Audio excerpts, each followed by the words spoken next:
इस कहानी के अंदर हमारा हीरो एक आर्मी वाला है जो कि लड़ते लड़ते मारा जाता है और फिर उसका जन्म होता है एक दूसरे दुनिया के अंदर, जहाँ पे बहुत सारे मॉन्स्टर्स इंसानों के ऊपर हमला करके इंसानियत को खत्म करना चाहते हैं। लेकिन फिर इंसानों ने भी मॉन्स्टर्स को टेम करना सीख लिया और मॉन्स्टर्स का ही हेल्प लेकर मॉन्स्टर्स से ही लड़ाई करना शुरू कर दिया। यहाँ पे अपना जो हीरो है उसको इस पूरे दुनिया के अंदर अब तक का सबसे पावरफुल टैलेंट मिल जाता है। तो क्या अपना हीरो अपना टैलेंट को इस्तेमाल करके इस पूरे दुनिया को बचा पाएगा और सबसे ज़्यादा स्ट्रॉन्गेस्ट बन पाएगा? ये देखने के लिए इस पूरे वीडियो को देखते रहो। कहानी की शुरुआत होती है और हमें बताया जाता है कि वॉनफो इंडस्ट्री एक मीडियम साइज का सीक्रेट दुनिया है जो कि क्यूसी फेडरेशन के अंदर आती है। इसके अंदर 7 मेन सिटी बेसिस है जो कि इस दुनिया के अंदर इंसानों का फाउंडेशन है। बाइलियन सिटी इन 7 बड़े सिटीज में से एक है और ऐसा कहा जाता है कि यहाँ का 1 इंच जमीन 1 इंच सोना का बराबर है। लेकिन इस शहर के एकदम बीच में एक बहुत ही बड़ा घर है जो कि चारों तरफ से पहाड़ों से और नदियों से घिरा हुआ है।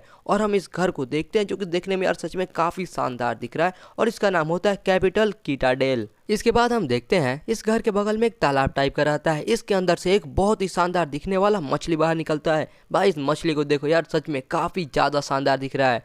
इसके बाद हम इस घर के अंदर का सीन देखते हैं। यहाँ पे एक लड़का ऐसा लग रहा है कि अभी सोकर उठा और अभी फ्रेश हो रहा है और वो कहता है कि भले ही मैं इसको 10 साल से ज़्यादा से देख रहा हूँ, लेकिन यार मुझे कहना ही होगा, मेरा इस जिंदगी के अंदर जो चेहरा है ये थोड़ा ज़्यादा ही हैंडसम है। इसका नाम होता है बाई स्याओ आन और ये बाइलियन सिटी का यंग लॉर्ड होता है, यानी जो सिटी लॉर्ड है उसका बेटा है।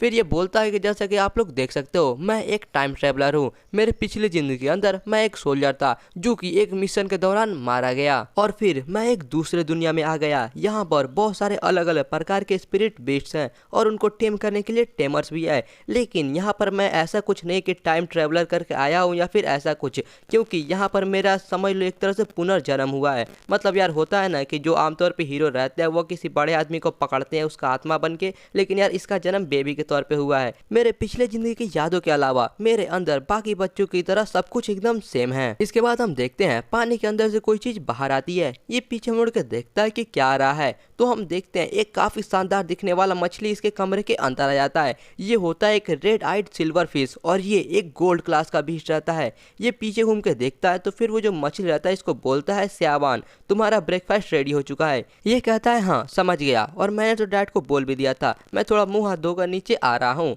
फिर ये मछली उसके बाद कहता है कि ठीक है, ज़्यादा टाइम तक सभी को इंतजार मत करवाना, और एक पानी टाइप का कुछ पोर्टल खोलता है और उसी के अंदर चला जाता है और इधर से बाई भी इसको बाय बाय करने लगता है और फिर बताता है कि ये red eyed silver streak fish ये एक गोल्ड लेवल का पेट है और ये मेरे फादर का स्पिरिचुअल पेट है और मेरे फादर इस पूरे दुनिया के अंदर सबसे ज़्यादा ताकतवर लोगों में से एक हैं। इसके बाद हम देखते हैं बाई अपने कमरे से नीचे आ रहा होता है। यहाँ पर वो सामने देखता है कि उसकी पूरी फैमिली खाना खाने के लिए बैठी हुई रहती है, जहाँ पर एक तरफ इसकी मदर बैठी हुई रहती है और उसके बगल में इसकी सिस्टर भी बैठी हुई रहती है और उसके सामने इसके फादर बैठे हुए रहते हैं। ये बोलते हैं कि तुम तो बहुत ही धीरे हो, सभी इंसानों को एकदम तेज होना चाहिए, कल से तुम्हें हाथ मुंह जो भी धोना हो या फिर फ्रेश होना हो उसके लिए बस तुम्हें 5 सेकंड ही मिलेंगे, उससे ज़्यादा नहीं मिलेगा। मतलब सच में, अरे बुढ़ा पगला गए हो क्या भाई, 5 सेकंड सिर्फ फ्रेश होने के लिए? अरे भाई कौन सा स्पीड से, ये लाइट की स्पीड से धोने वाला है क्या? खैर इसके बाद यहाँ पर बाई रहता है, वो मान जाता है, वो कहता है कि ठीक है, और उसके बाद वो बगल में देखता है और पूछता है ग्रैंडपा आप यहाँ पे क्या करने आए हो? जिसके बाद ये बताता है कि मैं इस सिटी का लॉर्ड हूँ और मैं एक फॉर्मर स्टूडेंट भी हूँ, इसके लिए मैं अवेकनिंग सेरेमनी पर आया हुआ हूँ ताकि मैं सभी स्टूडेंट्स को स्पीच देकर उनका उत्साह और जोश बढ़ा सकूँ। और हमें पता चलता है इसका नाम है बाई जिंग चुआन और ये बाइलियन सिटी का सिटी लॉर्ड है। फिर ग्रैंडपा बोलते हैं सियावान तुम भी इस साल के एग्जामिनी हो ना, और तुम भी अवेकनिंग सेरेमनी में इस साल पार्ट लेने वाले हो? चलो ठीक है, बहुत ही अच्छी बात है, क्योंकि आज हम दादा और पोता एक साथ अवेकनिंग हॉल के अंदर जाएंगे।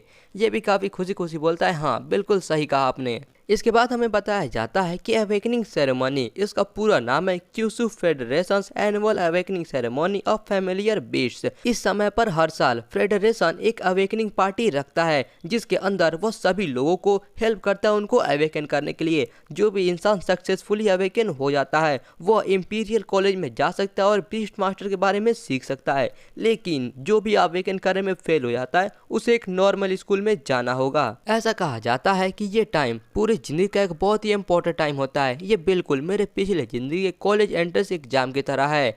अगर तुम किसी बड़े कॉलेज के अंदर एडमिट हो जाते हो तो तुम्हारा आगे का फ्यूचर बहुत ही ब्राइट होगा, तुम आगे चल के एक मास्टर भी बन सकते हो। और अगर तुम इसमें फेल भी हो जाते हो तो फिर भी तुम्हारे पास हारने के लिए कुछ भी नहीं हो और तुम एक नॉर्मल पर्सन की तरह अपना ज़िंदगी जी सकते हो। लेकिन ये सब सिर्फ दिलासा देने वाली झूठ है। ये बीस्ट मास्टर्स की दुनिया है और अगर इसके अंदर तुम्हारे पास बीस्ट मास्टर के टैलेंट नहीं है तो तुम इस दुनिया में कुछ भी नहीं हो। यहाँ तक कि तुम्हें कोई भी भाव नहीं देगा। तुम्हारे पास चाहे कितने ही पैसे हो, चाहे तुम्हारी फैमिली कितने ही ताकतवर हो, सब के सब तुम्हारे को नीचा दिखाएंगे। यहाँ तक कि रोड पे चलते हुए चींटी भी तुमको भाव नहीं देगी।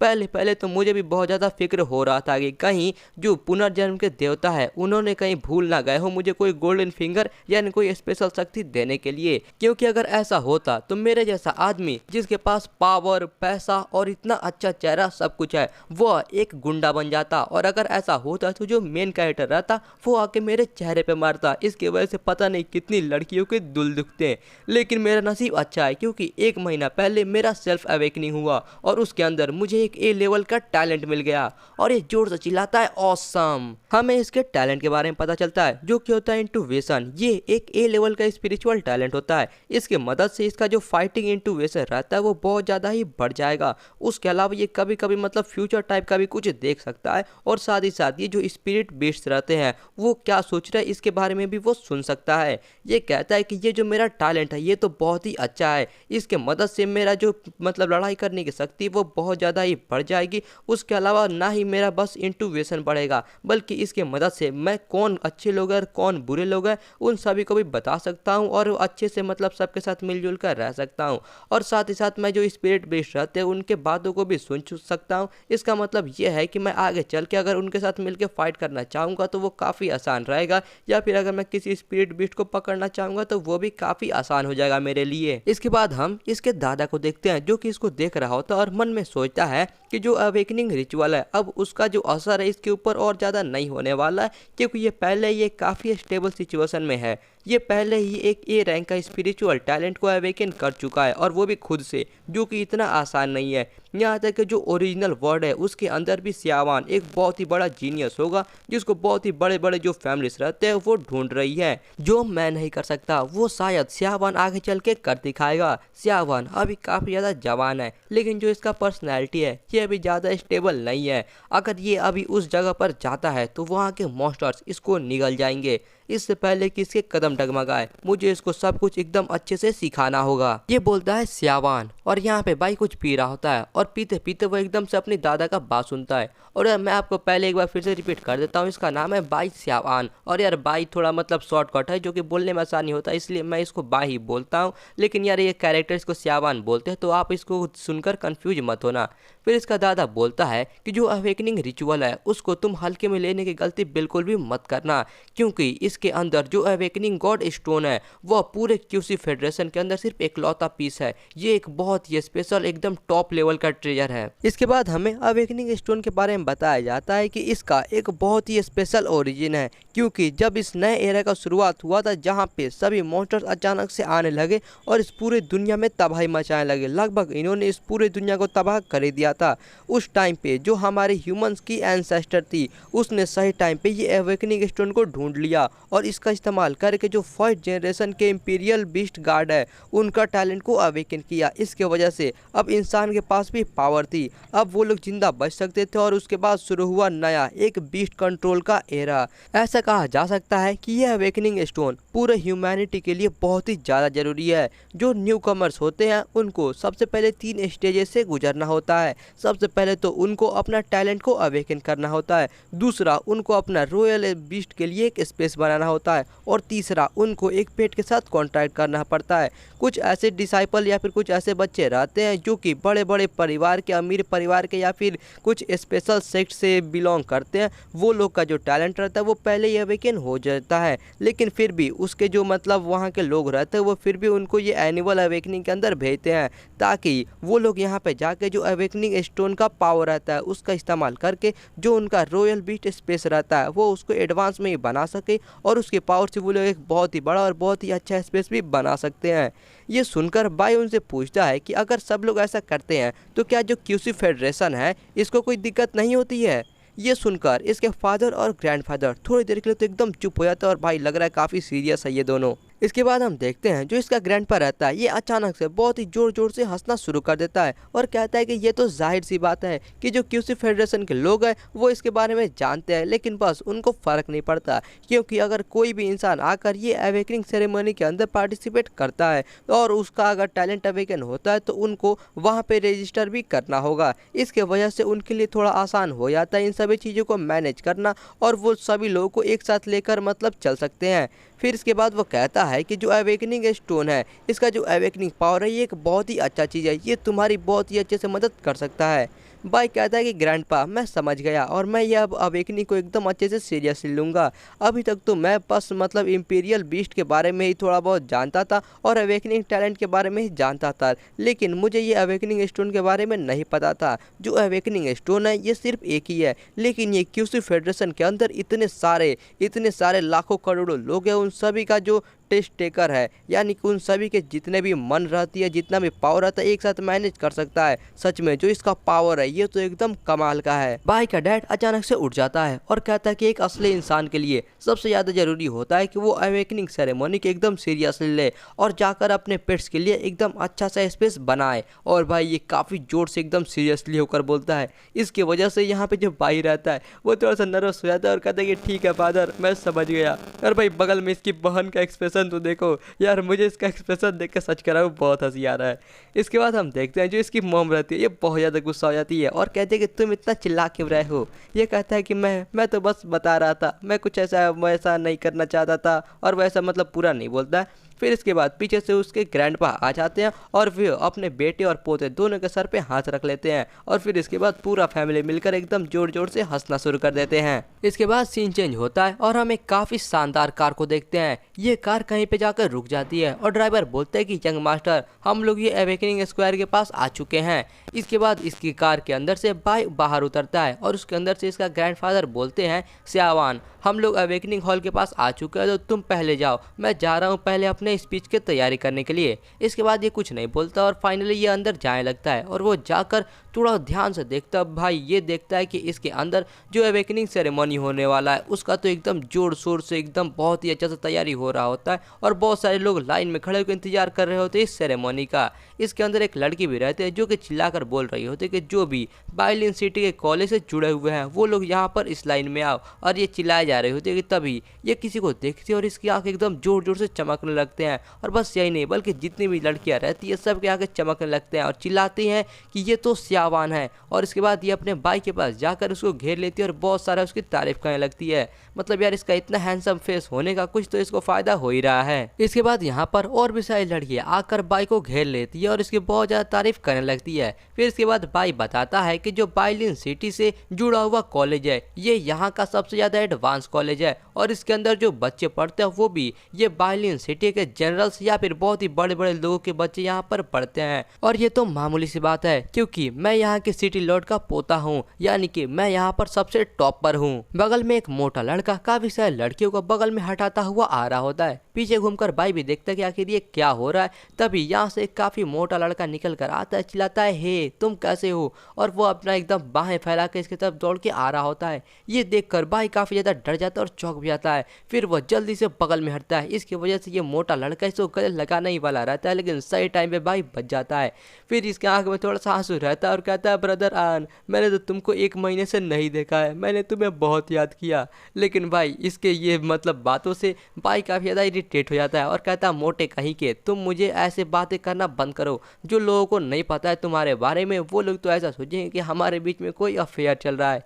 ये सुनकर ये और ज्यादा रोने लगता है और इसके पीछे तो बिजली कड़कने लगती है और ये कहता है भाई श्यावान तुम ये कैसे कह सकते हो। और यहाँ पर ये अभी भी थोड़ा मतलब गुस्से में रहता है और कहता है फैटी युवान तुम्हारा नाम तो इतना ज़्यादा पावरफुल है युवान पोटियान, लेकिन तुम अपने नाम पे एकदम धब्बा हो। और भाई इसका पीछे ओवर एक्टिंग तो देखो भाई क्या ही ओवर एक्टिंग कर रहा है। इसके बाद भाई सोचता है कि इसका जो नाम है युवान पोटियान इसके वजह से मुझे लगा था कि ये आगे चल के एक हीरो बनेगा, लेकिन जैसे जैसे टाइम बीतते गया इसका शरीर और ज़्यादा गोल और गोल होते गया। इसके बाद मैंने ये आइडिया अपने मन से निकाल दिया। सच में पुरानी बातों को याद करना बहुत ही मुश्किल है, अब हमारा बचपन हमेशा के लिए जा चुका है। इसके बाद हम एक लड़की को देखते हैं, ये आकर बोलती है भाई श्यावान तुम 1 महीने से स्कूल नहीं आए हो, तो मुझे तो लगा कि तुम डर गए हो। ये दोनों पीछे घूमकर देखते हैं कि आखिर ये कौन बोल रही है। तो ये लोग देखते हैं एक लड़की को, फिर ये बोलती है कि अगर तुम चुपचाप हार मान लेते हो तो मैं तुम्हें छोड़ सकती हूँ।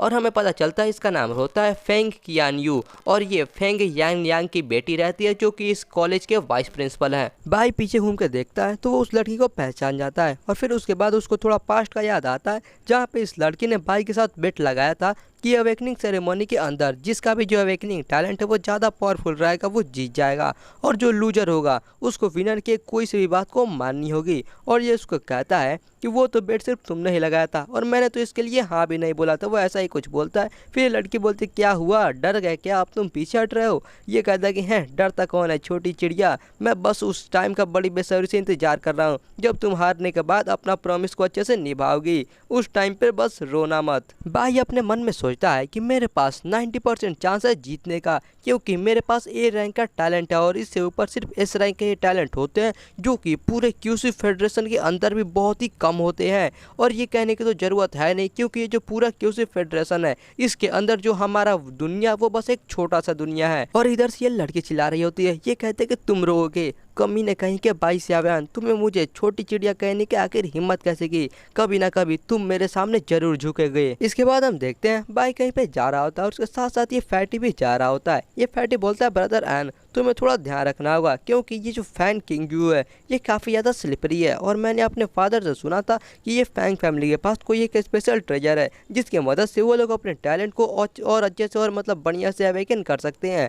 फिर भाई कहता है इसीलिए ये जो छोटी चिड़िया थी इतनी ज़्यादा तेज बढ़ रही थी, लेकिन इससे फ़र्क नहीं पड़ता। वैसे भी ये जो फैंग फैमिली है इनका जो ओरिजिन है वो काफ़ी स्पेशल है और उनका फाउंडेशन भी काफ़ी अच्छा है। मतलब यार वो काफ़ी एक पुराने फैमिली और काफ़ी पावरफुल फैमिली है, तो वो मामूली से बात है कि उनके पास कोई ना कोई ऐसा स्पेशल ट्रेजर या फिर स्पेशल मेथड तो होगा अपना टैलेंट को इतना अच्छे से अवेकन करने के लिए। इसके बाद सीन चेंज होता है और हम देखते हैं बहुत सारे बच्चे एक लाइन में खड़े हुए रहते हैं और उनके सामने एक आदमी रहता है जो कि सही बच्चों को हेलो करता है। और इसके बाद हम देखते हैं ये और कोई नहीं बल्कि अपने भाई के ग्रैंडफादर रहते हैं।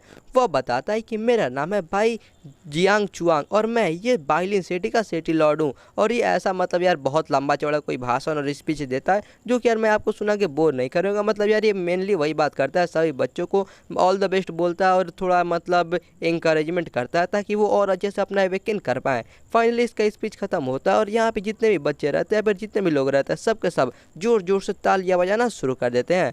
इसके बाद हम देखते हैं यहाँ पे कुछ लोग रहते हैं जो कि सभी बच्चों को बोल रहे होते हैं कि अवेकनिंग हॉल के अंदर सभी बच्चे एकदम अच्छे से लाइन में आओ, मतलब यार धक्का धुक्की करने का नहीं।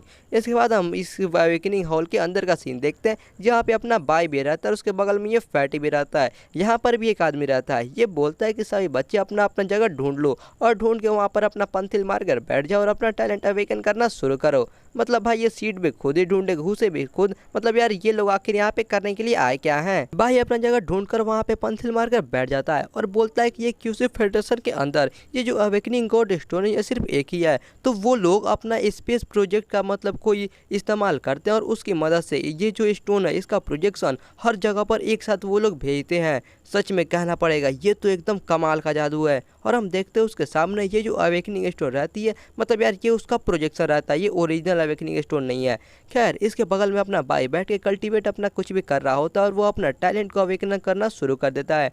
और फिर थोड़ी देर ऐसा करने के बाद वो ऐसा लगता है कोई स्पेस में आ गया हो, उसके चारों तरफ से एकदम आग टाइप का कुछ ग्लो होने लगता है। और फिर हम देखते हैं एक बहुत ही बड़ा लाइट को जो कि इसके अंदर से निकलती है। और यार इसके अंदर से ये लाइट काफ़ी तेज निकल रही होती है, पता नहीं है क्या चल रहा होता है। फिर ये अचानक से बहुत ज़ोर ज़ोर से चिल्लाने लगता है और कहता है कि ये जो अवेकनिंग एनर्जी है ये तो मेरे कंट्रोल से बाहर जा रही है। और वो काफ़ी ज़ोर से चीख रहा होता है दर्द की वजह से। फिर हम देखते हैं ये एक अचानक से मतलब स्पेस टाइप का चला जाता है और इस बार ये सारी जो एनर्जीज रहती है ये निकल नहीं रहती है बल्कि इसके अंदर घुस रही होती है और एकदम तेज में घुसे जा रही होती है। और हम देखते हैं कि ये जो एनर्जी रहती है मेनली इसके सर में जा रही होती है और इसकी आंखों में जा रही होती है।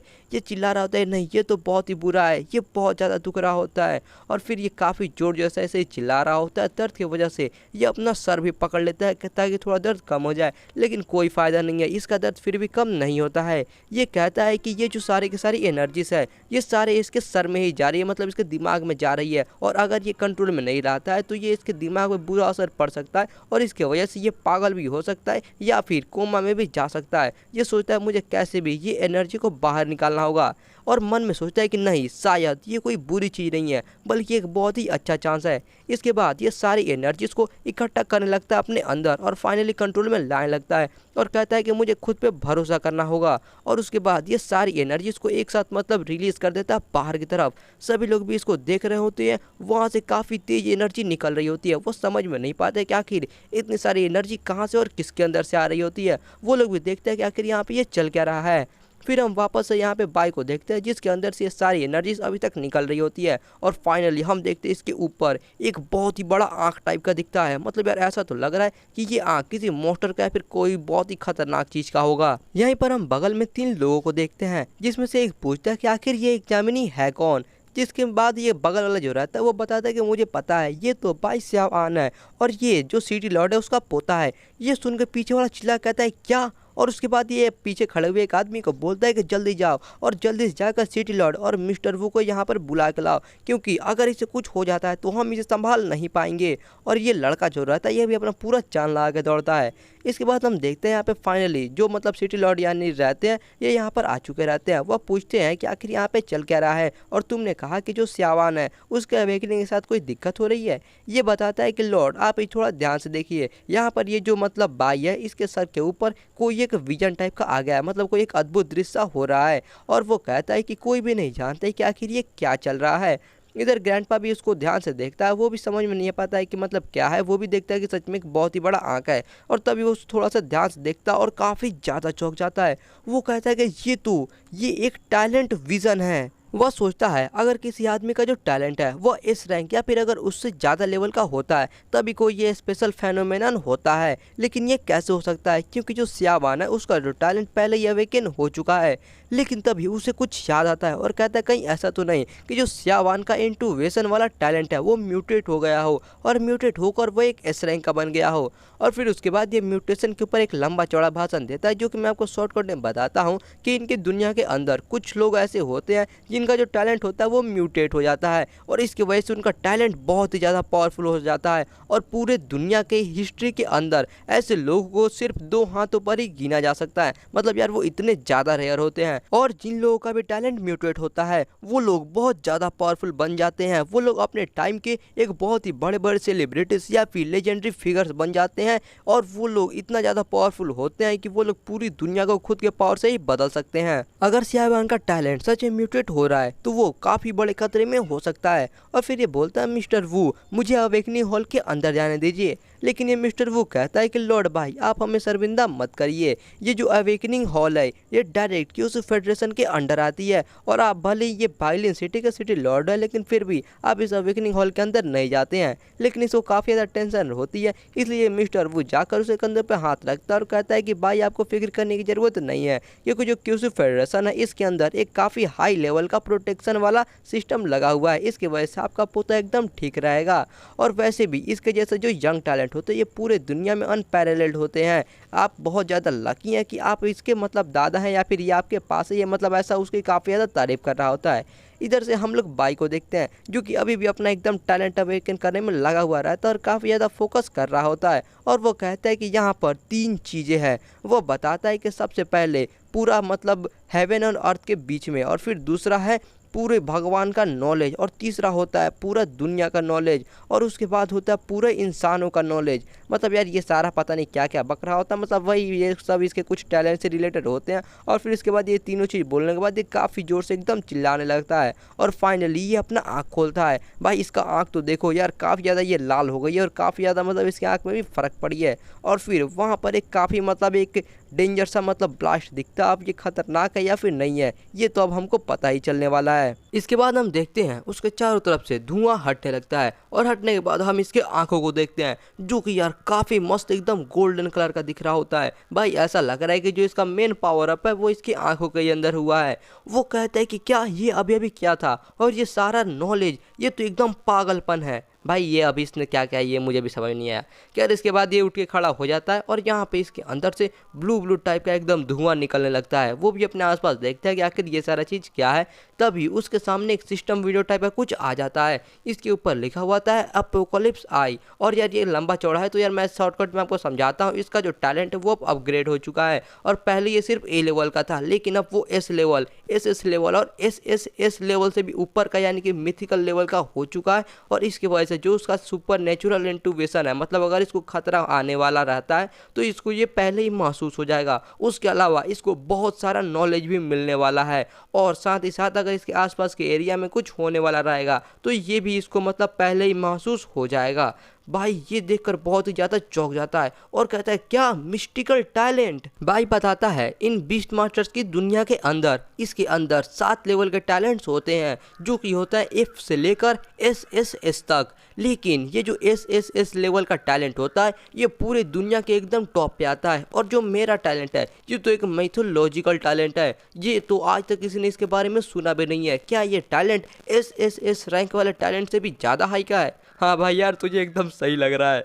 फिर इसके बाद यहाँ पर ये कुछ सामने देखता है और कहता है कि आखिर पता नहीं ये कौन से प्रकार की मिस्ट्री है। और इसके सामने एक सिस्टम विंडो आ जाता है जिसके ऊपर लिखा हुआ रहता है हेयरजिकियल मिस्ट्रिकल सिस्टम। भाई ये पता नहीं क्या लिखा है शुरुआत में, यार मुझे समझ नहीं आ रहा है। ऐसा लग रहा है कि जो मतलब राइटर है उसने कुछ गड़बड़ कर दी होगी यहाँ पे ट्रांसलेट करते वक्त, तो यार हम इसको डायरेक्ट मिस्टिकल सिस्टम बोलेंगे। इसके बाद भाई अपने सामने देखता है वहाँ पर इसको बहुत सारे बच्चे के सर के ऊपर कुछ इन्फॉर्मेशन दिखने लगते हैं। किसी के सर के ऊपर लिखा हुआ रहता है कि उसके पास डी रैंक का टैलेंट है, किसी के पास लिखा हुआ रहता है कि उसके पास ए रैंक का टैलेंट है, और एक लड़के के पास टैलेंट नहीं रहता है तो उसके ऊपर नो सिग्नल लिखा हुआ रहता है। वो इन सभी चीज़ों को बड़े ही मतलब यार चौंक कर एकदम देखे जा रहा होता है कि आखिर ये क्या दिख रहा है। और फिर वो उसको देखकर एकदम बोलता है कि ये तो कुछ ज़्यादा ही हो रहा है। मेरा जो एपोकलिप्स आई है वो इन सभी का जो भी पावर है, जो भी इफेक्ट है, वो उन सबको देख सकता है। और फिर ये इमेजिन करता है खुद को एक गेम के अंदर जहाँ पे सबका मतलब एचपी लेवल वो सारा दिखता है ना, वैसा कुछ। और उसके बाद वो सोचता है कि मेरा जो एपोकलिप्स आई है उसके पावर के हिसाब से अगर कोई भी मेरे एक फिक्स दूरी के अंदर आ जाता है तो वो मेरे आंखों से छुपा हुआ नहीं रह सकता और मैं उसकी सारी जानकारी को देख सकता हूँ। यानी कि अगर ऐसा मान लो जब भी लड़ाई शुरू होने वाला रहेगा और उस टाइम पे अगर मैं उसको देखूँ और मुझे पता चल जाए कि उसका टैलेंट क्या है, उसका जो बीस्ट है उसका टैलेंट क्या है, उसका क्या कमजोरी है, उसका क्या ताकत है, अगर मुझे ये सारी चीज़ पहले ही पता चल जाएगी तो मेरे जीतने के चांसेस तो एकदम अनलिमिटेड हो जाएंगे और मैं काफ़ी आसानी से जीत सकता हूँ। और वो एकदम मतलब ईविल लाभ देने लगता है, हा हा हा हा। भाई यहाँ पे देखो यार, ये देखकर एकदम कोई विलन टाइप का लग रहा है भाई, हीरो कहीं से भी नहीं लग रहा है ये शक्ल देखकर। इसके बाद ये अपनी गुंडों की तरह हंसी करना बंद करता है और कहता है कि चलो देखते हैं आखिर इन बच्चों के पास कौन सा टैलेंट अवेकन हुआ है। और वो अपने आसपास देखने लगता है और देखने के बाद ये बोलता है कि वाह, यहाँ पर तो काफ़ी सारे डी ग्रेड के टैलेंट और सी ग्रेड के टैलेंट है जो कि उतने कुछ बुरे नहीं है। और फिर वो बगल में देखता है जहाँ पे वो देखता है एक क्लास के टैलेंट वाली लड़की को। वो कहता है कि वाह, यहाँ पर तो एक ए लेवल की भी टैलेंट है। कहना पड़ेगा ये जो सेकंड जनरेशन के बच्चे हैं इसके अंदर काफ़ी सारे जीनियसेस हैं। और फिर उसके बाद कुछ उसको याद आता है और वो कहता है कि अरे हाँ, यहाँ पर उसके बाद वो देखने लगता है जो अवेकनिंग गॉड स्टोन है उसको, और कहता है कि चलो एक बार ये जो अवेकनिंग स्टोन है इसको चेक करते हैं। और वो जैसे ही चेक करता है भाई वो इतना ज़्यादा चौंक जाता है कि उसकी आंख एकदम फटी की फटी रह जाती है। इसके सामने एक बहुत ही लंबा चौड़ा इंफॉर्मेशन आता है जो कि मैं आपको शॉर्टकट में बताता हूँ। तो यार ये असल में कोई ऐसा वैसा बस मामूली पत्थर नहीं है, बल्कि ये जो एंशिएंट ट्री ऑफ लाइफ होता है उसका एक भाग है। और ये जो है इसके अंदर मतलब कुछ टैलेंट भी है, जो कि पहला है जीनियस अवेकनिंग, यानी कि ये जीनियस को अवेकनिंग करने में मदद कर सकता है। लेकिन दूसरा इसका टैलेंट रहता है वाइटैलिटी प्लंडरर, यानी कि जितने भी मतलब इंसान रहते हैं उसके अंदर से जो उनका लाइफ और जो भी जिंदगी रहता है उनको ये चूस भी जाएगा। और उसके अलावा एक और टैलेंट रहता है स्प्रिंग विथ डेड वुड्स। पता नहीं यार, ये मुझे खुद भी समझ में नहीं आया उतना, खैर हो सकता है हमें आगे पता चल जाएगी। और यार हमें पता चलता है इसके एबिलिटीज में कि ये एक एंशिएंट ट्री ऑफ जो लाइफ रहता है उसी का ही एक मतलब प्रजाति में से आता है। और ये जो मतलब है ये अभी यहाँ पर आकर इंसानों के टैलेंट अवेकन करने में मदद करता है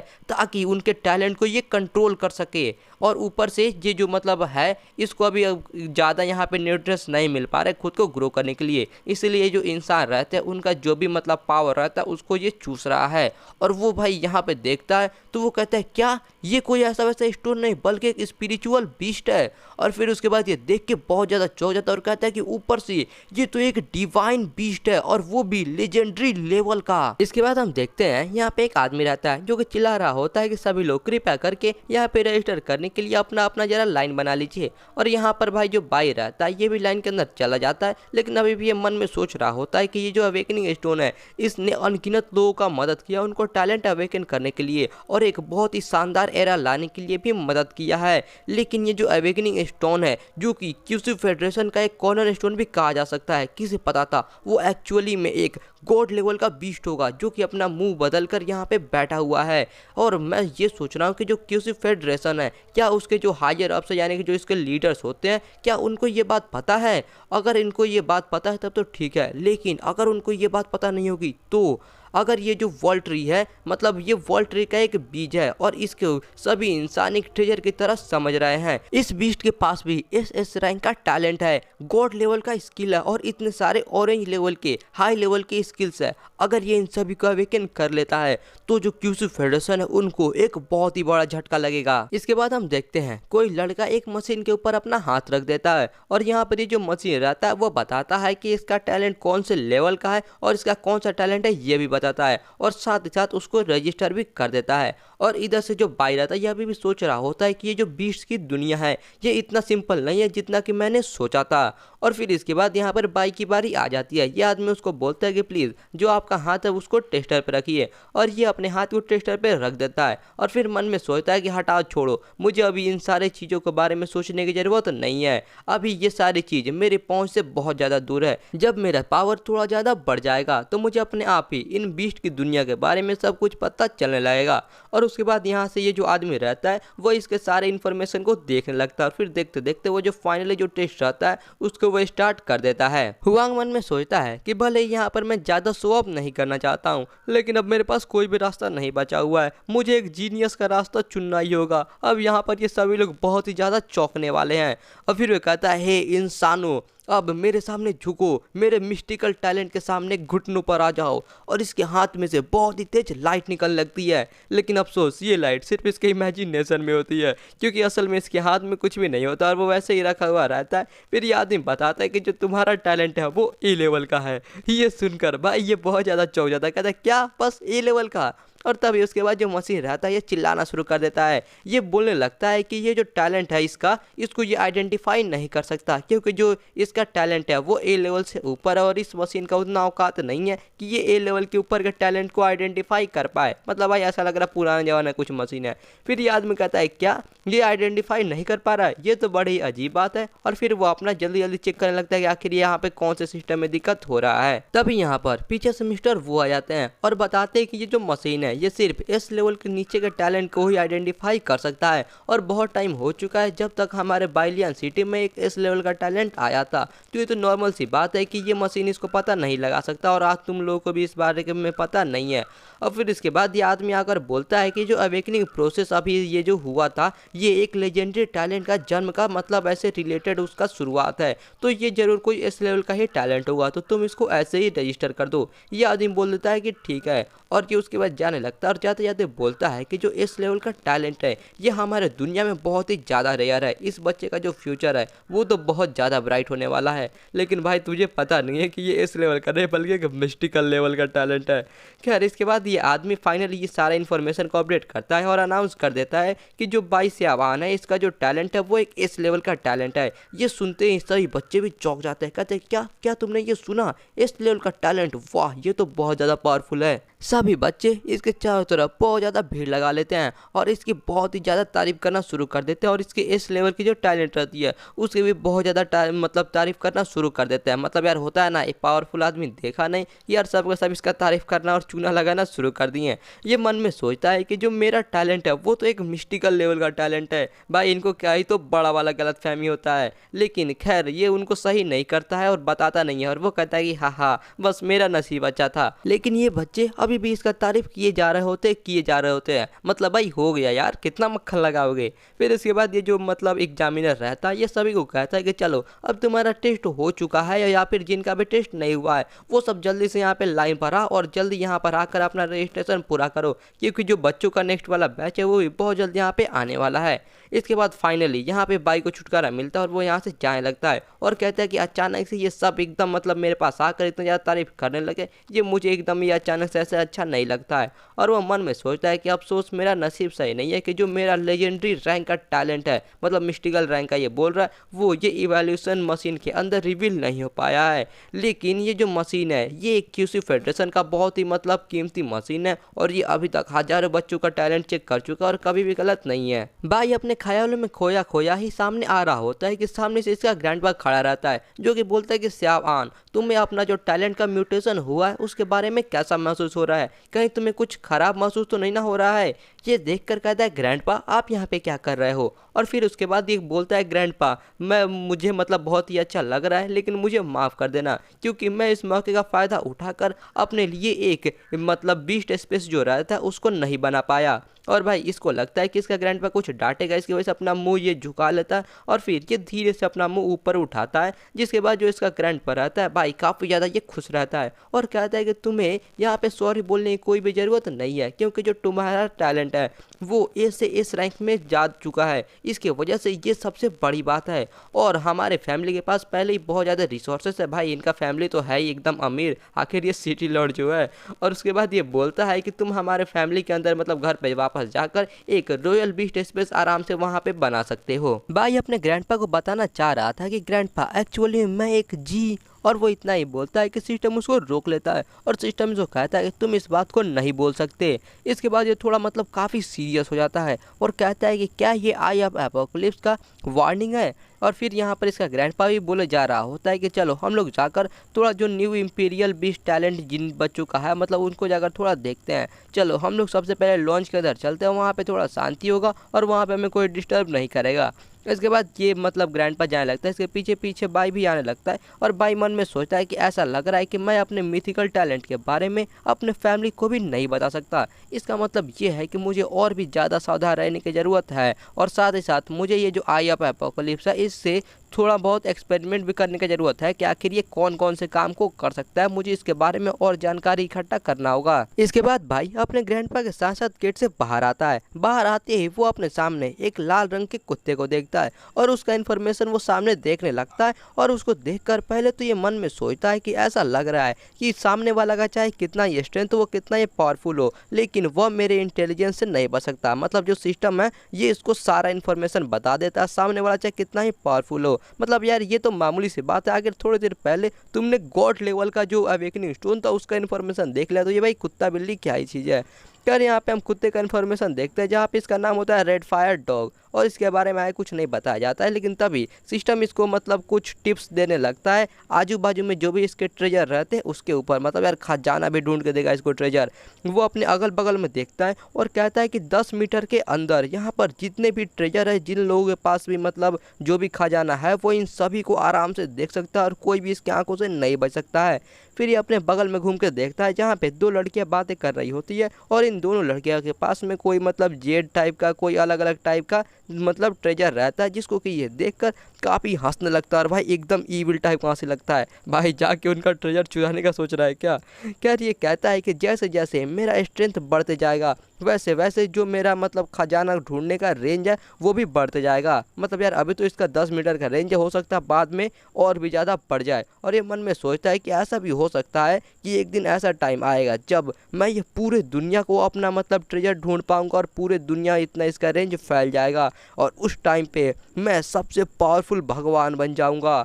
भाई मैं सच कर रहा हूँ, ये हीरो नहीं है भाई, ये विलन ही है। इसका शकल देखो और भाई ये क्या एक्सप्रेशन दे रहा है, देखो यार ये विलन है भाई, ये मुझे हीरो नहीं लग रहा है। बाई का दुनिया पे राज करने का सपना टूट जाता है क्योंकि इसके पीछे एक बहुत ही बड़ा ब्लास्ट होता है और इस ब्लास्ट के अंदर से एक फायर फिनिक्स काफ़ी तेज में बाहर निकलता है। इसके वजह से भाई ये जो फायर वाला कुत्ता रहता है भाई इसके तो एकदम फट जाती है और इसके बगल में जिसका ट्रेनर रहता है ये भी सोच में पड़ जाता है कि भाई आखिर ये क्या है। और जो फिनिक्स रहता है यार ये अभी भी एकदम मस्त तरीक़ा से उड़ते जा रहा रहा होता है।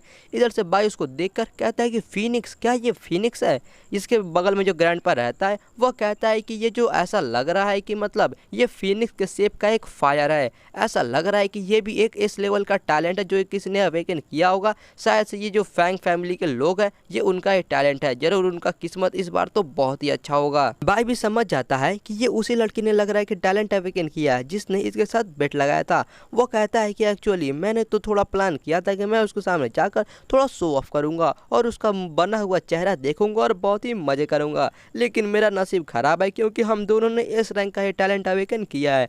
मतलब यार इसका टैलेंट हाई तो है लेकिन सबको तो यही ना पता है कि इसका इस रैंक का टैलेंट है और ये तो रिवील भी नहीं कर सकता है। खैर इसके बाद बाई कहता है कि ठीक है ग्रैंडपा, अब यहाँ पर मेरे लिए मतलब कुछ भी नहीं है तो मैं पहले जा रहा हूँ घर। लेकिन उसके जाने से पहले ग्रैंडपा दो लोगों का नाम लेता है, एंजेलिका और फियोनी। ये जैसे ही जो नाम लेता है वैसे ही यहाँ पर दो लड़कियाँ आ जाती हैं और ऐसा लग रहा है कि ये दोनों ट्विन सिस्टर्स हैं। और वो बोलता है कि अब क्योंकि तुमने एक इस लेवल का टैलेंट अवेकन कर लिया है तो ऐसे बहुत से लोग हैं जो कि तुम्हें ऑफेंड करेंगे या फिर तुम्हें चोट पहुंचाने की कोशिश कर सकते हैं, इसलिए तुम इनको अपने साथ ले जाओ और कभी भी और कहीं भी अकेले मत जाना।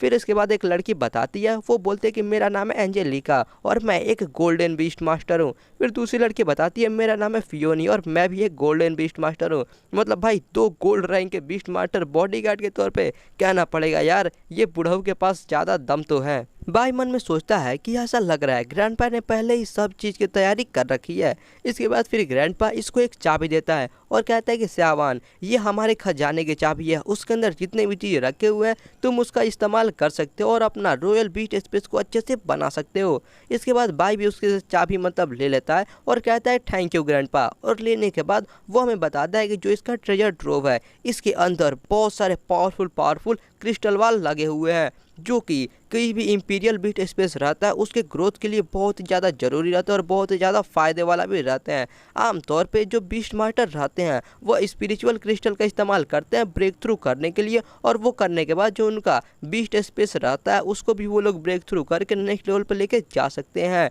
इसके वजह से जो एक ऑर्डिनरी स्पिरिचुअल क्रिस्टल रहता है वो भी कम से कम 1 मिलियन क्यूसी कॉइन का रहता है, लेकिन फिर भी ये बहुत ज़्यादा महंगा है। सीन चेंज होता है और हम देखते हैं बाई अपने दोनों बॉडीगार्ड के साथ में एक बहुत ही बड़े गेट के सामने खड़ा हुआ रहता है और अपने बॉडीगार्ड से कहता है कि तुम लोग यहीं पे रहो और ध्यान रखना है कोई भी आकर यहाँ पे मुझे डिस्टर्ब ना करे।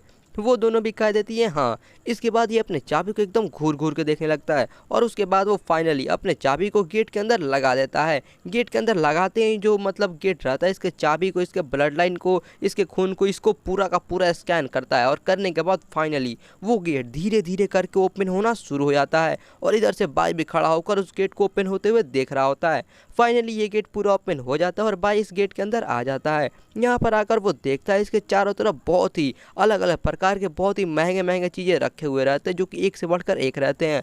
वो कहता है कि यहाँ पर जो बाई फैमिली है इसके सैकड़ों साल से जमा किया हुआ चीज़ यहाँ पे रखा हुआ है। ये सब के सब बहुत ही ज़्यादा महंगे हैं और इस ट्रेजरी के अंदर सिर्फ जो इसका मतलब जो इसका बाई फैमिली है इसका जो डायरेक्ट ब्लड लाइन है, मतलब जो अपने खून होते हैं, सिर्फ वही लोग इसके अंदर आ सकते हैं। और इसके अंदर जितने भी खजाना है ये इतने ज़्यादा महंगे कि अगर इसको बाहर के दुनिया में लेकर जाओ तो वो इसका कोई भी मुकाबला नहीं कर सकता है। जैसे कि एग्जाम्पल के तौर पे ये एक फैंटम स्पाइडर के हार्ट को लेता है और कहता है कि ये वाला जो चीज़ है ये 5 साल पहले एक ऑक्शन में आया था और उसके वजह से जितने भी बड़े बड़े फैमिली है वो आपस में एकदम भिड़ गए थे, एकदम खून खराबा हो गया था इसके पीछे। लेकिन आखिरकार अंत में ये ऑक्शन हुआ, वो भी 150 मिलियन के अंदर। इसके बाद ये थोड़ा सा बगल में आता है और यहाँ पर आकर देखता है यहाँ पे बहुत सारे स्पिरिचुअल क्रिस्टल्स रखे हुए रहते हैं, जिसमें से ये एक पेटी को बाहर निकालता है और निकालने के बाद बोलता है कि ये बॉक्स का दाम लगभग 300 मिलियन डॉलर, यानी कि क्यूसिक कॉइन के अंदर भी अगर इसको कन्वर्ट किया जाए तो वो भी 300 मिलियन ही होते हैं। मतलब भाई यार ये काफ़ी ज़्यादा महंगा चीज़ है। फिर वो बोलता है कि और ऐसे ऐसे बॉक्स यहाँ पर तो डजन्स में पड़े हुए हैं और इसको देख के भाई इतने सारे पैसे देखकर इसकी आंख एकदम ज़्यादा चमकने लगती है। भाई मुझे तो डर लग रहा है ये कहीं खुद के घर से ही चोरी ना कर ले। खैर इसके बाद ये बताता है कि जो इंपीरियल स्पेस रहता है उसका जो पावर रहता है वो ऑनर का जो इंपीरियल टैलेंट रहता है उससे ही रिलेटेड रहता है। जैसे एग्जाम्पल के तौर पर जो F लेवल का टैलेंट रहता है उसके लिए बस एक स्पिरिचुअल क्रिस्टल का जरूरत पड़ता है, लेकिन अगर किसी का टैलेंट S लेवल का रहता है तो उसके लिए उसे कम से कम 30 क्रिस्टल की ज़रूरत पड़ते हैं और मेरा जो टैलेंट है वो तो मिथिकल रैंक का है, तो मेरे ख्याल से मुझे 200 या फिर 300 के आसपास स्पिरिचुअल क्रिस्टल की ज़रूरत पड़ेगा और मेरे ख्याल से इतना काफ़ी होगा।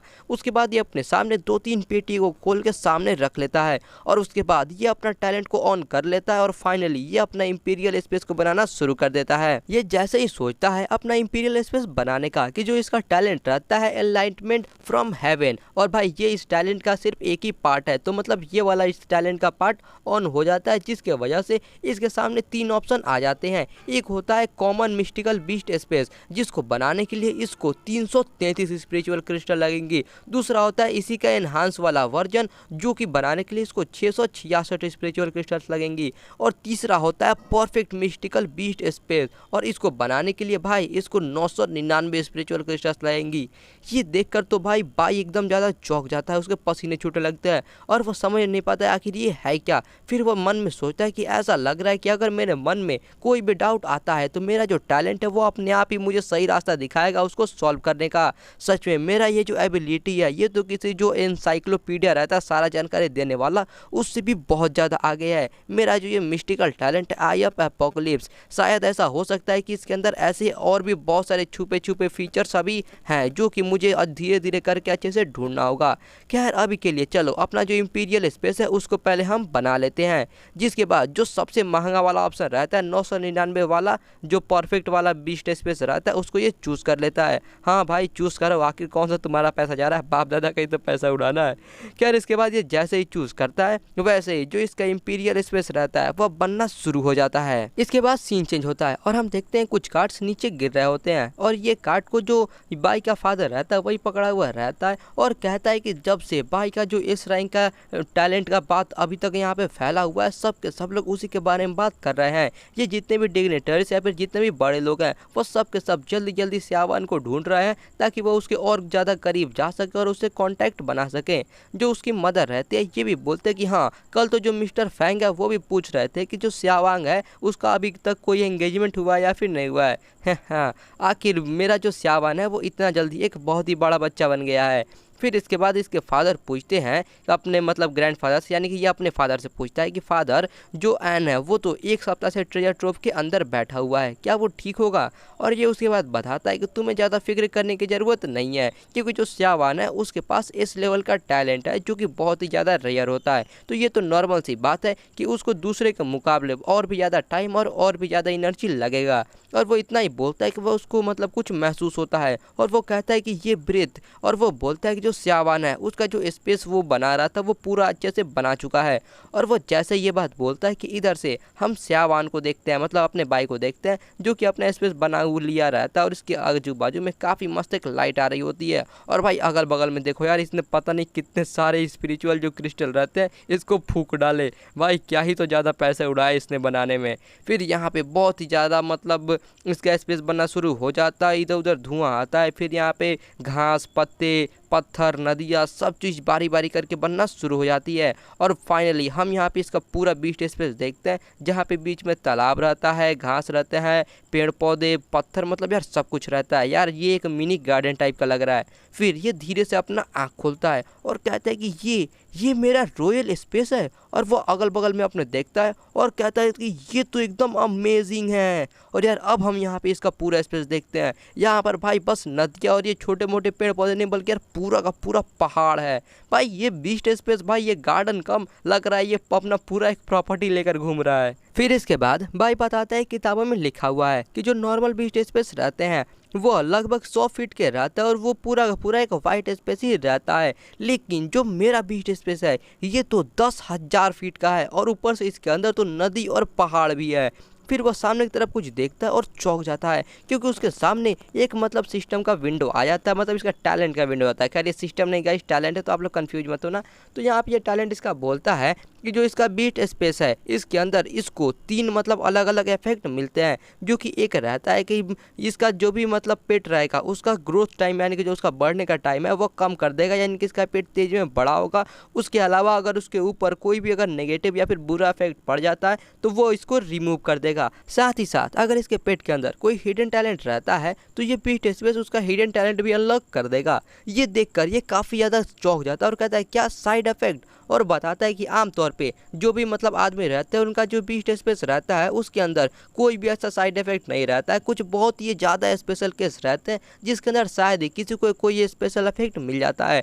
और जो मेरा रॉयल बीस्ट स्पेस है इसके अंदर तो तीन तीन इफेक्ट्स है और ये सारे के सारे इफेक्ट तो बहुत ही ज़्यादा पावरफुल है। और एक रूल है जो कि साफ साफ लिखा हुआ है, अगर किसी बीस्ट के अंदर बहुत ही ज़्यादा पोटेंशियल रहता है उसको उतना ही टाइम लगता है बड़ा होने के लिए। कभी कभी तो ऐसा होता है कोई कोई बीस्ट मार्टर रहता है जो कि बूढ़े हो जाते हैं लेकिन फिर भी जो उनका बीस्ट रहता है अभी तक बड़ा नहीं हुआ रहता है। इसके वजह से वो जो बीस्ट रहता है अपना पूरा पावर अपनी ज़िंदगी में नहीं दिखा पाता है। लेकिन जो मेरा इंपीरियल स्पेस है इसके अंदर जो भी बीस्ट है वो एकदम जल्दी जल्दी ग्रो हो पाएंगे। और वो इमेजिन करता है कि वो छोटा सा बीस्ट लेता है उसको अपने बीस्ट स्पेस के अंदर डालता है, भाई उसके अंदर से एक डायनासोर निकलता है। फिर ये सोचता है कि मेरे पास ये जो इफेक्ट है इसके अंदर सिर्फ अगर मैं किसी एक का भी इस्तेमाल करता हूँ फिर भी मैं सबसे ज़्यादा जवान और सबसे ज़्यादा पावरफुल बीस्ट मार्टर बन सकता हूँ अब तक का। और ऊपर से इसके पास तो ऐसे तीन तीन हैं। इसके बाद ये अपने इफेक्ट के बारे में बताने लगता है। सबसे पहले ये काउंटर द नेगेटिव इफेक्ट के बारे में बताता है। जैसे कि ये बोलता है कि कभी लड़ाई होती है तो उसके अंदर इसके पेट को कभी कोई अगर पॉइजन लग जाए या फिर ठंडी लग जाए या फिर जलने लगे या फिर ऐसा कुछ भी होता है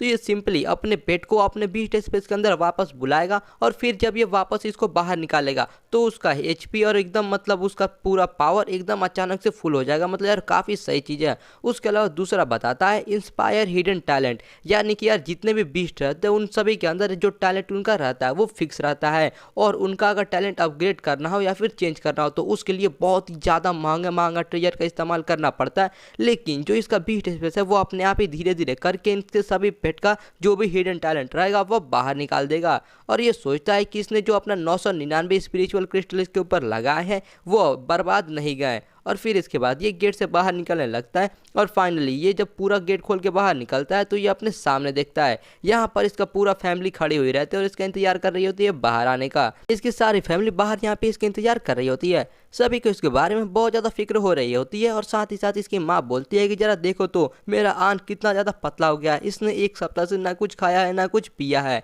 फिर इसके बाद सीन चेंज होता है और हम देखते हैं टेबल पे बहुत सारे एकदम टेस्टी टेस्टी खाना रखे हुए रहते हैं और गेस करो क्या हो रहा होगा इसके आगे। भाई यहाँ पर अपना भाई एकदम बैठ के पूरा चबा चबा के एकदम सारे खाना को ठूसा जा रहा होता है, ठूसा जा रहा होता है। इसके सामने जो इसके ग्रैंडपा रहता है वो तो चुपचाप इसको देख रहे होते हैं, लेकिन इसके मॉम डैड को तो देखो वो लोग भी सोच रहे होंगे कि भाई थोड़ा धीरे धीरे खा लो, इतना भी क्या जल्दी है। इसके बाद फाइनली ये अपना भर पेट खा लेता है और खाने के बाद एक जोरदार ढका लेता है। इसकी मॉम इसके तरफ एक और प्लेट बढ़ाती है और कहती है कि ये लो, ये तुम्हारा फेवरेट ब्रेड पॉर्क है, जितना मन करे उतना खाओ। इसके बाद ये अपने ग्रैंडपा से कहता है अरे हाँ ग्रैंडपा। इसका ग्रैंडपा इसको देखकर सोचने लगता है कि आखिर ये अब क्या बोलने वाला है। फिर ये खाते खाते बताता है कि मैंने अपना इंपीरियल स्पेस बना लिया है और इसको बनाने में मुझे 999 क्रिस्टल की जरूरत पड़ी। भाई एक बार इसका एक्सप्रेशन देखो, ये बोल कैसा रहा है, मतलब 999 स्पिरिचुअल क्रिस्टल बोल रहा है ऐसे मुंह लेकर।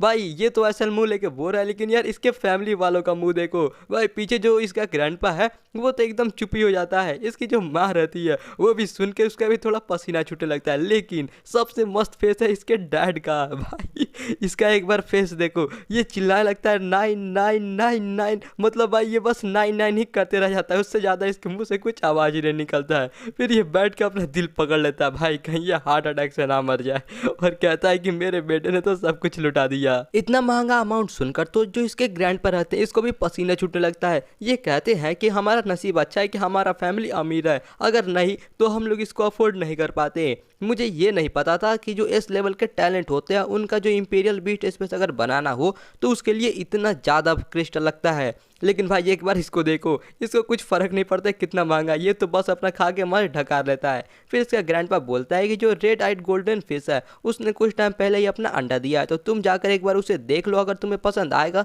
तो तुम उसमें से किसी के साथ चाहो तो अपना कॉन्ट्रैक्ट भी कर सकते हो। ये बात सुनकर भाई बहुत ही खुश हो जाता है और कहता है ग्रैंडपा इसका मतलब जो आपका डायमंड लेवल का पेट है वो जो रेड आइड गोल्डन फिश है वो अंडा देने वाला है। और ये बहुत ज़्यादा खुश हो ही रहा होता है कि तभी से कुछ महसूस होता है और कहता है कि ऐसा लग रहा है मैंने बहुत ज़्यादा खा लिया, अब मेरा उल्टी की तरह मन हो रहा है। मतलब यार इतने अच्छे मूड को इसने पूरा बर्बाद कर दिया। इसके बाद सीन चेंज होता है और हम देखते हैं एक दूसरे मतलब जगह को जो कि कोई मतलब लैब टाइप का लग रहा है। यहाँ पर बहुत सारे बॉक्स रहते हैं जिसके ऊपर अंडे रखे हुए रहते हैं। तो यार ये वो जगह रहता है जहाँ पे ये बाई फैमिली के लोग सभी अंडों को रखा करते हैं और यहाँ पे बहुत सारे लोग भी रहते हैं इन सभी अंडों का ख्याल रखने के लिए। और यहाँ पर कुछ कुछ अंडे तो थोड़े थोड़े अभी हैच भी हो रहे होते हैं और उसके अंदर से स्पिरिट भी निकल भी रहा होता है। बाई बताता है कि इनका जो बाई फैमिली है ये एक्वाटिक पेट का स्पेशलिस्ट है, यानी कि ये लोग एक्वाटिक पेट्स को पालते हैं, उनको बड़ा करते हैं और इनके पास बहुत सारे रिसोर्सेज भी है इन सारे पेट्स को बड़ा करने के लिए। इसकी वजह से जो बाई फैमिली के जितने भी बच्चे रहते हैं उन सभी का जो सबसे पहला स्पिरिचुअल बीस्ट रहता है वो हमेशा एक एक्वाटिक टाइप का ही रहता है। ये एक रिपोजिटोरी है हमारे फैमिली मेंबर्स के लिए और हमारे मिनिस्टर्स के लिए। यहाँ के जो अंडे हैं वो आमतौर पे ज़्यादातर सिल्वर ग्रेड के ही रहते हैं, लेकिन कुछ अच्छे वाले तो गोल्ड लेवल पर भी होते हैं। लेकिन ये मेरे लिए काफ़ी नहीं है क्योंकि जो मेरा पेट है उसको सबसे ज़्यादा पावरफुल और सबसे ज़्यादा टैलेंटेड होना चाहिए।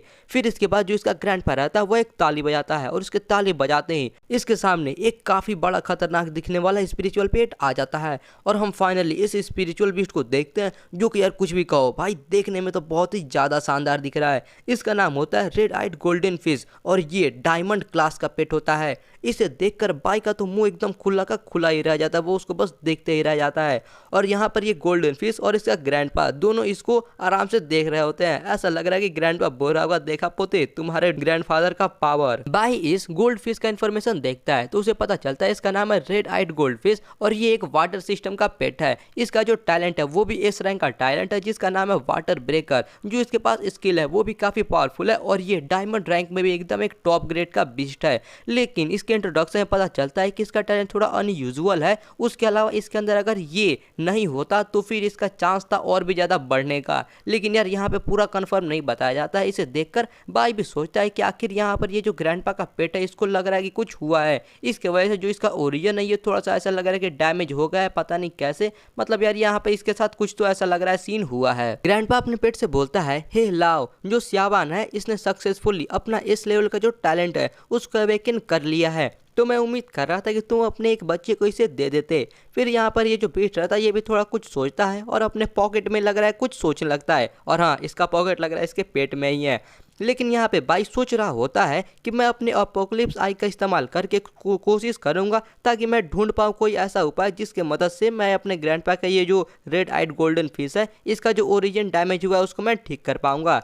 तो यार यहाँ पर इसके बाद ये जो गोल्डन फिश रहता है ये 2 अंडों को निकाल लेता है, जिसमें से एक अंडा तो यार देखकर काफ़ी सही लग रहा है और यार काफ़ी मस्त उसके अंदर से ग्लो भी आ रहा है, लेकिन दूसरा वाला अंडा थोड़ा पचका हुआ है। फिर हम देखते हैं इसके एक अंडे को, जहाँ पर ये उसका इन्फॉर्मेशन देखता है तो पता चलता है कि इसके पास एक ए लेवल का टैलेंट है जो कि है वाटर बर्स्ट का। उसके अलावा इसका क्वालिफिकेशन प्राइमरी डायमंड का है और उसके अलावा इसके पास 3 स्किल भी हैं जो कि यार मतलब ठीक ठाक है, बहुत ही ज़्यादा खास नहीं है। फिर इसके बाद ग्रैंडपा इसे बोलता है कि स्यावान देखो तुम्हें आखिर कौन अच्छा लग रहा है, तुम उसको चुन सकते हो। फिर इसके बाद ये दूसरे वाला अंडा का इन्फॉर्मेशन देखता है जहाँ पे इसे पता चलता है कि इस वाले बीस्ट के पास एक नहीं बल्कि 2 टैलेंट रहते हैं। एक तो वाटर ब्रेक का रहता है जो कि ए लेवल का होता है, लेकिन दूसरा रॉयल फ्लो सुपर फास्ट का रहता है जो कि एस लेवल का टैलेंट रहता है। और इसका क्वालिफिकेशन भाई डायमंड तो छोड़ो टॉप एमेथिस्ट का रहता है। और इसके पास 4 स्किल भी रहते हैं जिसमें से एक तो पर्पल रैंक का भी रहता है। मतलब यार ये बहुत ही सही है। लेकिन इसका इन्फॉर्मेशन में पता चलता है कि ये जो बीस्ट है इसका जो 2 टैलेंट है इसके वजह से इसको एनर्जी भी बहुत ज़्यादा लगती है और इसके वजह से इसका जो मतलब न्यूट्रिएंट्स है इसको कम मिल पा रहा है और इसके वजह से ये अब मतलब जान के खतरे में है। इसे देखकर भाई काफ़ी ज़्यादा चौंक जाता है और कहता है कि क्या ये तो टॉप एमेथिस्ट तक जा सकता है और इसका जन्म हुआ है डुअल टैलेंट्स के साथ। भाई कौन बिलीव करेगा, रेड आइड गोल्डन फिश के जितने भी मतलब बच्चे हैं उसके अंदर यहाँ पर ये एक ऐसा मतलब चीज़ निकल गया जो कि कोई भी सोच नहीं सकता। बाई बोलता है ग्रैंडपा मुझे ये वाला अंडा चाहिए। ये देखकर इसका ग्रैंडपा थोड़ा सा चौंक जाता है और कहता है कि क्या ये वाला जो अंडा है ये तो काफ़ी सूखा सूखा दिख रहा है, ऊपर से जो इसका लाइट है वो भी काफ़ी कम हो चुका है, इसका वाइटैलिटी भी काफ़ी कम जोड़ लग रहा है। इसको सीधा सीधा देखने पर भी लग रहा है कि ये थोड़ा सा डिफेक्टिव है, यानी कि इसके अंदर कुछ ना कुछ तो गड़बड़ है। अगर तुम ये वाले अंडे को लेते हो तो हो सकता है कि ये वाला अंडा तो हैच भी ना हो, इसके अंदर से कुछ निकले ही ना, तो क्या तुम पक्का हो? और फिर इसके बाद ये अपने पार्टनर से माफ़ी मांगता है, बोलता है मुझे माफ़ कर देना ओल्ड लाव, ये मेरे आखिर मतलब पोते की कि फ्यूचर के बारे में है, तो मतलब मैं ऐसे बोल रहा हूँ, तुम बुरा मत मानना। जिसके बाद यहाँ पे बाई कहता है, ग्रैंडपा मुझे ऐसा महसूस हो रहा है कि ये मेरे लिए एक परफेक्ट पार्टनर है, मुझे यही वाला चाहिए। और वो मन में सोचता है कि मुझे तो ऐसा लग रहा है कि ये पूरे दुनिया के अंदर अगर वाटर टाइप बीस्ट में देखा जाए तो इस वाले अंडे से ज़्यादा अच्छा कोई भी ऐसा दूसरा बीस्ट नहीं हो सकता है। और फिर इसका ग्रैंडपा कहता है कि ठीक है, अगर ऐसा बात है तो मैं तुम्हें नहीं रोकूंगा, लेकिन इसके लिए तुम्हें सबसे पहले जो रेड आइड गोल्डन फिश है इसका तुमको परमिशन लेना होगा। इधर हम देखते हैं ये जो गोल्डन फिश रहता है ये अपना एक स्केल को अपने बॉडी के अंदर से नोचता है, और फिर नोचने के बाद ये जो मतलब इसका पचका हुआ अंडा रहता है उसके ऊपर इस स्केल को रख देता है। जिसके बाद भाई उससे पूछता है कि क्या ये मेरे लिए है। इसका ग्रैंडपा कहता है कि तुम जानते हो जो रेड आइड गोल्डन फिश का मेन स्केल रहता है ये किसी भी वाटर टाइप का जो स्पिरिट बीस्ट रहता है उसका जो स्किल रहता है उसको 10% से ज़्यादा बढ़ा सकता है। मतलब इसका जो अंडा के अंदर से जो भी बच्चा निकलेगा उसका जो पावर रहेगा स्किल का वो 10% ज़्यादा बढ़ जाएगा। फिर इसके बाद ये अंडा स्केल के साथ बाहर निकल जाता है, और फिर ग्रैंडपा कहता है कि ये तुम्हारा शुक्रिया अदा ऐसे करके कर रही है क्योंकि तुमने इसके जो डिफेक्टिव अंडा है उसको चुना है, इसकी वजह से अब इसके अंडे के जिंदा रहने का चांस काफ़ी ज़्यादा बढ़ चुका है। फिर इसके बाद बाई उस अंडे को अपने हाथ में ले लेता है और कहता है कि मैं तुमको वादा करता हूँ कि ये जो मतलब स्पिरिट बीस्ट इसके अंदर से जो भी निकलेगा मैं उसको एकदम अच्छे से कल्टीवेट करूंगा और उसे बड़ा करूंगा। और मन में वो कहता है कि ये मेरा एक माँ से वादा है। इसके बाद सीन चेंज होता है और बाई इस अंडे को और साथ ही साथ उस गोल्ड फिश ने जो अपना स्किल दिया था उसको दोनों को एक साथ एक मतलब पानी के अंदर डाल देता है, और फिर डालने के बाद वो काफ़ी सारे अलग अलग प्रकार के मटेरियल्स को लेता है और उस सारे चीज़ों को उस पानी के अंदर डालना शुरू कर देता है, क्योंकि यार जो एपोक्लिप्स आई वाला सिस्टम है उसने इसको बताया रहता है ये सारा चीज़ें करने के लिए। तो वो जैसे ही सारा चीज़ डालता है ये सारा चीज़ जो भी मतलब रहता है उन सभी में का न्यूट्रिएंट्स जाता है और वो सारे न्यूट्रिएंट्स को ये अंडा अपने अंदर एब्जॉर्ब कर लेता है, और एब्जॉर्ब करने के बाद इसके अंदर से काफ़ी गोल्डन लाइट आने लगती है और ये अंडा एकदम परफेक्ट शेप में बन जाता है, और साथ ही साथ इसके अंदर एक काफ़ी मस्त मछली भी दिखने लगता है। तो दोस्तों इस वाले वीडियो के लिए बस इतना ही। अगर आप इस वीडियो का नेक्स्ट पार्ट चाहते हो तो जल्दी से कमेंट बॉक्स के अंदर जाकर नेक्स्ट पार्ट कमेंट कर दो और इस वीडियो को लाइक और कंप्लीट कर दो जो कि 1000 लाइक्स का। अगर आप यार इसको कंप्लीट कर देते हो तो यार मैं तुरंत इसका नेक्स्ट पार्ट लेकर आ जाऊंगा। अब यार ये आपके ऊपर है कि आप लोग इसका नेक्स्ट पार्ट कितना जल्दी देखना चाहते हो। और हाँ, चैनल को सब्सक्राइब करके बेल नोटिफिकेशन कॉल पे सेट कर दो ताकि मैं जब इसका नेक्स्ट पार्ट डालूंगा या फिर और कोई भी मस्त मानवा डालूंगा तो उसका नोटिफिकेशन सबसे पहले आपके पास पहुंच जाएगा। चलो यार मिलता फिर अपनी नेक्स्ट वीडियो के अंदर, तब तक के लिए आप सभी लोगों को बाय।